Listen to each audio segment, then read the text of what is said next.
MTV sa tento rok navždy odmlčí. Bez fanfár, bez rozlúčkového vysielania, bez klipu Video killed the radio star, len ticho a statický šum.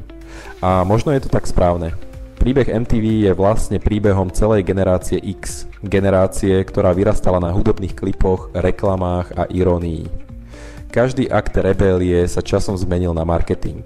Každý idol slobody skončil v reklame na auto alebo tenisky.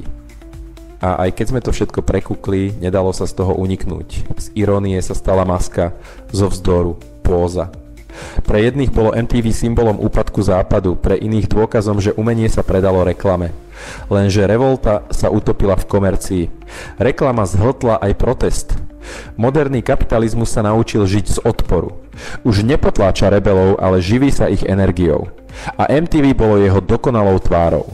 Každá revolúcia v hudbe, štýle či postojoch len držala trh v pohybe. A potom prišiel internet. MTV sa rozplynulo v digitálnom svete, ktorý si osvojil jeho štýl. Rýchly strih, iróniu, povrchnosť. Reklamy začali vyzerať ako videoklipy. Politika sa začala správať ako popkultúra. TikTok je len logický koniec tejto cesty. Nekonečné kanály, žiadna kontinuita, žiadna spoločná skúsenosť. Generácia X, posledná, ktorá vyrástla bez internetu, ale prvá vychovaná televíziou, dnes pomaly mizne z centra pozornosti. Nikto z nej sa pravdepodobne nestane prezidentom.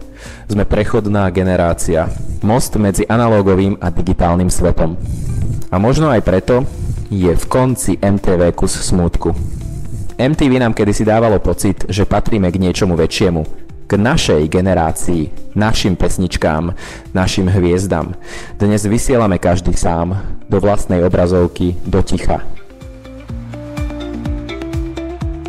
Video kedysi zabilo rádio hviezdu. Dnes možno prichádza čas, keď už nezostanú žiadne hviezdy, len nekonečný prúd videí, algoritmov a umelej inteligencie. Dobrú noc MTV a možno aj dobrú noc generácia X.